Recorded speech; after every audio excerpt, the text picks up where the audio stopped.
緊急地震速報です。強い揺れに警戒してください。緊急地震速報です。強い揺れに警戒してください。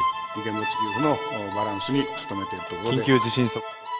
오늘로부터 정확하게 12년 전인 2011년 3월 11일 14시 46분 인류의 역사를 뒤바꿔 놓았다고 말할 수 있는 지진이 발생합니다. 일본 미야기현 센다이시에서 동쪽으로 약 70km 떨어진 해역에서 발생한 규모 9.1의 동일본 대지진이 바로 그것입니다. 이 지진으로 미야기현 구리아라시에서는 일본 기상청 진도 계급의 최고 단계인 진도 7의 격진이 관측되었고, 이와테현, 미야기현, 후쿠시마현 등의 일본 동북부 태평양 연안 지역에서는 최대 40m 높이의 지진의 일이 들이닥쳤습니다. 이로 인하여 15,000명이 넘는 사망자와 대략 200조 원의 재산 피해가 발생했고, 지진의 일로 인하여 비상발전기가 침수된 후쿠시마 제1원자력발전소가 냉각 기능을 상실하면서 결국 폭발하여 엄청난 양의 방사능 물질을 주변으로 뿜어내는 대형 참사가 발생하고 말았습니다. 또 얼마 전인 2023년 2월 6일 10시 17분 튀르키예 가지안테프주에서 발생한 규모 7.8의 지진 또한 지금까지 5만 명이 넘는 사망자와 대략 100조 원에 달하는 재산 피해를 입히며 말 그대로 지표를 휩쓸었습니다. 이외에도 2004년에 발생한 규모 9.3의 인도네시아 대지진과 그에 따른 지진의 일로 인하여 약 35만 명이 희생된 사건과 2016년과 2017년 우리나라의 경주와 포항에서 발생한 규모 5.8과 5.4의 지진 등 크고 작은 지진은 끊임없이 일어나며 인류를 위협합니다. 그렇다면 이러한 지진들은 도대체 왜 일어나는 걸까요? 또 어째서 과학과 문명이 이렇게나 발전한 인류가 여전히 지진을 예측할 수 없는 걸까요? 오늘은 일본을 비롯한 전세계에 지울 수 없는 상처를 남긴 동일본 대지진 12주기를 맞아 지진에 대해서 자세히 알아보는 시간을 가져보도록 하겠습니다. 지진에 대해서 알아보기에 앞서 먼저 인류가 언제부터 지진의 피해를 기록해왔는지를 살펴보고자 합니다. 삼국사기에 따르면 신라 해공왕 15년인 779년 3월 경주에서 규모 6.3, 최대 진도 9로 추정되는 지진이 발생하여 많은 민가가 무너지고 100여 명 이상이 사망했다는 기록이 남아있습니다. 또 조선왕조실록에서는 1681년 6월 26일 강원도 양양 앞바다에서 규모 7.5, 최대 진도 9로 추정되는 지진이 발생하였고, 이때는 지진의 일까지 덮치며 많은 피해를 낳았다고 기록되어 있습니다. 외국의 기록들은 어떨까요?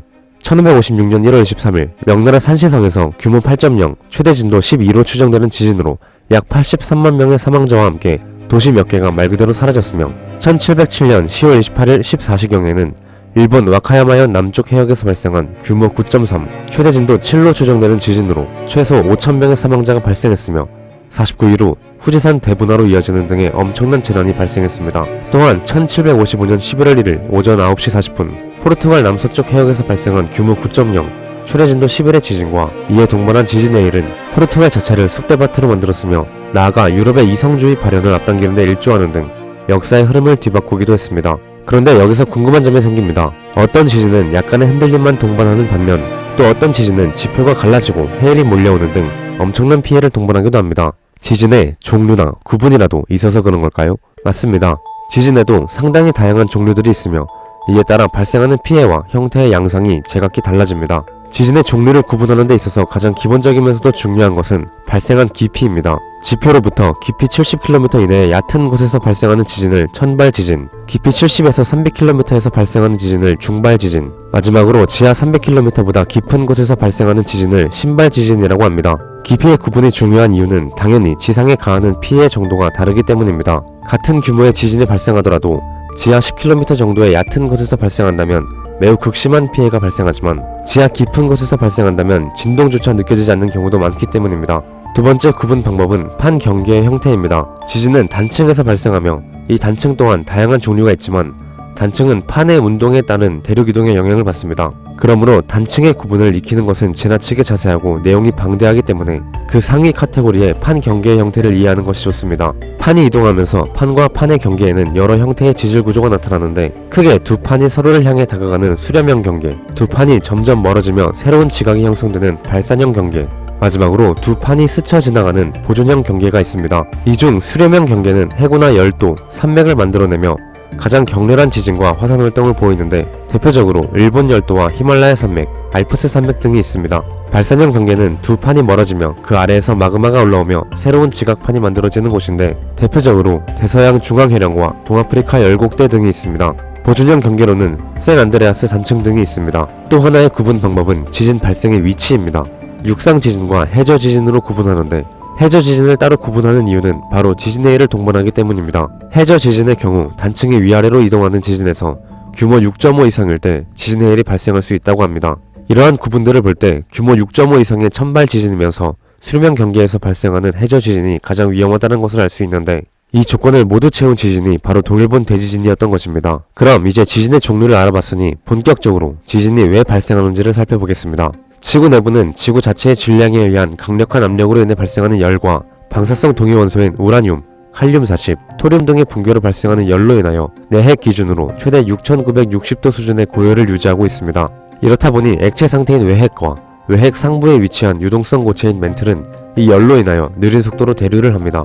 멘틀이 대류를 함으로써 당연히 멘틀 위에 위치한 지각 또한 영향을 받고 이로 인하여 지각 또한 멘틀의 대류를 따라 느리게 움직입니다. 대륙이 움직이는 속도는 일반적으로 손톱이 자라는 속도와 비슷하다고 표현하며 연간 수 밀리미터에서 수 센티미터의 속도로 이동하는 것이 보통입니다. 이렇게 대륙이 이동하면 필연적으로 서로 부딪히거나 멀어지거나 스치는 곳이 나오게 되며 이것들이 바로 앞서 살펴보았던 수렴형 경계, 발산형 경계, 보존형 경계인 것입니다. 수렴형 경계 중 우리에게 익숙하면서도 가장 대표적인 곳이 일본 열도입니다. 일본 열도가 포함된 아무르판과 북미판은 대륙지각이며 이들에게 충돌해 있는 태평양판과 필리핀판은 해양지각입니다. 해양지각은 대륙지각에 비하여 밀도가 높기 때문에 대륙지각과 해양지각이 충돌하면 해양지각이 대륙지각 아래로 삽입하며 이 때문에 대륙지각에는 엄청난 응력이 축적되고 그 아래에는 해양지각이 녹으면서 생성된 대량의 마그마가 고이게 됩니다. 대륙지각에 축적된 응력은 그 탄성 한계를 넘어설 때마다 지진을 일으키며 진앙이 해저일 경우 해일까지 일으키는 것입니다. 만일 두 대륙판이 모두 대륙지각이거나 해양지각이라면 삽입은 일어나지 않으며 대신 거대한 산맥이 형성됩니다. 알프스와 히말라야가 대표적이며 이 지역들에도 상당히 자주 지진이 발생하고 있습니다. 발산형 경계와 보존형 경계 또한 수렴형 경계만큼은 아니지만 서로의 지각에 응력을 가하며 지진을 일으킵니다. 대서양 중앙해령에서 이따금씩 발생하는 해저 지진이나 샌안드레아스 단층에 위치한 캘리포니아의 빈번한 지진 활동을 보면 알 수 있습니다. 지금까지 지진이 어떻게 해서 발생하는지 개괄적으로 알아보았습니다. 그런데 여기서 정확히 짚고 넘어가야 하는 개념들이 있습니다. 앞서 살펴보았던 지진들의 세기를 나타낼 때 규모와 진도라는 표현을 사용하였습니다. 이 둘의 의미는 무엇이고 어떤 차이가 있을까요? 우리나라와 같이 지진이 비교적 적은 지역의 주민들은 이 둘의 차이를 헷갈려하는 경우가 많고 심지어 언론에서도 잘못 사용하는 경우가 매우 잦습니다. 결론부터 알아보자면 규모는 지진 자체의 에너지 크기를 나타내고 진도는 흔들리는 정도를 나타냅니다. 2017년 11월 15일 포항에서 발생한 지진을 예로 들어보겠습니다. 이 지진의 규모는 5.4였고 최대 진도는 6이었습니다. 이때 이 지진의 규모는 포항에서 관측하든 대구에서 관측하든 서울에서 관측하든 무조건 5.4입니다. 지진의 규모는 지진파의 형태 분석을 통하여 산출하며 이는 방출된 에너지 총량을 의미하기 때문에 어디에서나 같은 값을 가집니다. 하지만 지진 피해를 확인하기 위해서는 실제로 땅이 얼마나 흔들렸는지를 알 필요가 있습니다. 이를 측정하기 위한 단위가 진도이며 포항 지진에서 나타난 최대 진도 6은 포항시 일대에서 관측된 값입니다. 진앙에서 살짝 떨어진 포항의 다른 지역에서는 진도 5의 흔들림이 관측되었으며 영남권의 여러 지역에서 진도 3에서 4의 흔들림이 또 전국 대부분 지역에서 진도 2에서 3의 흔들림이 관측되었습니다.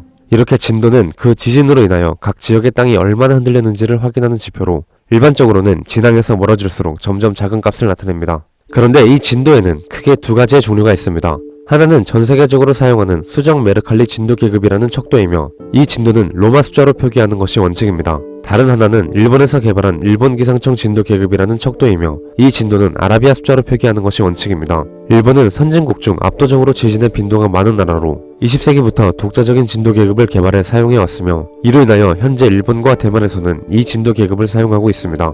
수정 메르칼리 진도 계급과 일본 기상청 진도 계급은 그림에서 보는 것과 같이 이렇게 차이가 있으며 그렇기에 한국의 진도 7과 일본의 진도 7은 나타내는 흔들림의 정도 자체가 아예 다릅니다. 이를 숙지한 뒤 지진 관련 정보를 접하면 훨씬 더 정확하고 신속한 이해가 가능할 것입니다. 또 하나 헷갈리기 쉬운 개념으로는 진원과 진앙의 의미입니다.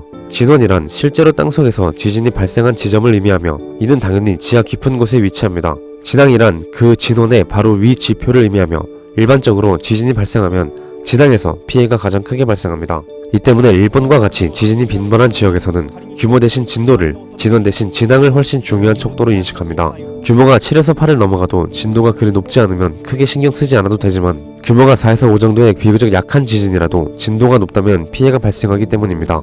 그렇다면 이렇게나 지진에 대한 연구가 활발하게 이루어지고 있는데도 불구하고 왜 지진은 발생 전에 예측할 수 없는 것일까요? 우리 인류는 천문현상과 기상현상까지 예측하고 있는데 말입니다. 사실 그 이유는 매우 단순합니다. 땅속을 볼 수가 없기 때문입니다. 천문현상을 예측할 수 있는 이유는 밤마다 하늘을 올려다보면서 그 움직임을 관측하고 계산할 수 있기 때문이고, 기상현상 또한 매 시간 전 세계에서 기상관측소와 기상풍선, 기상위성 등에서 계속해서 공기의 흐름을 관측하고 있기 때문에 예측이 가능한 것입니다. 반면 땅속은 불과 몇 미터 아래에서조차 무슨 일이 벌어지는지 알 수 없습니다. 하물며 수 킬로미터에서 수십 킬로미터, 깊게는 수백 킬로미터 아래에서 벌어지는 지각과 멘틀의 흐름을 정확하게 파악하는 것은 과학기술이 아무리 발전하더라도 원리적으로 불가능합니다. 때문에 지진 예측은 준주기적으로 발생하는 아주 강한 지진 위주로 대략 발생할 확률 정도만을 특정하는 수준에 그치며, 정확하게 언제, 어디에, 규모 몇의 지진이 발생할지 예측하는 것은 아무리 과학이 발전해도 불가능합니다. 그렇다면 인류가 취할 수 있는 행동은 단 하나, 상시 대비입니다. 멕시코는 전세계 최초로 지진 조기경보 체계를 상용화한 나라이며, 일본은 전세계 최초로 전국적 지진 조기경보 체계를 갖춘 나라입니다. 특히 일본의 지진 조기경보 체계는 그 수준이 매우 정교하여 매년 많은 사람을 살리고 있다고 평가받습니다. 이러한 지진 조기경보의 원리는 이렇습니다. 지진파에는 크게 P파와 S파가 있습니다. 이외의 파동들은 대부분 무시합니다. P파는 초속 5에서 8km의 속도로, S파는 초속 3에서 4km의 속도로 진행합니다. P파는 이동 방향과 같은 방향으로 진동하는 종파로서 그 피해가 비교적 덜합니다. 반면 S파는 이동 방향의 수직으로 진동하는 횡파로서 대부분의 지진동 피해는 이 S파에 의하여 발생합니다. 지진 조기경보는 P파를 감지한 다음 S파가 접근하기 전에 사람들에게 최대한 빠르게 전파하는 방식을 취하고 있습니다. 그렇기에 지진 조기경보의 정보는 비교적 부정확하며, P파로만 추정한 지진의 규모와 진도, 진앙의 위치를 일단 영향권에 들 것으로 예상되는 지역에 급파합니다. S파가 도착하기 전 지진 조기경보를 받은 사람들은 비록 P파에 의한 흔들림이 있는 와중에서도 몇 초 후 들이닥칠 S파 지진동에 대비할 시간을 벌 수 있는 것입니다. P파의 감지에서부터 조기경보 발령까지 이루어지는 데 걸리는 시간은 1, 2초에 불과해야 의미가 있으며, 일본은 실제로 이를 이루어냈습니다.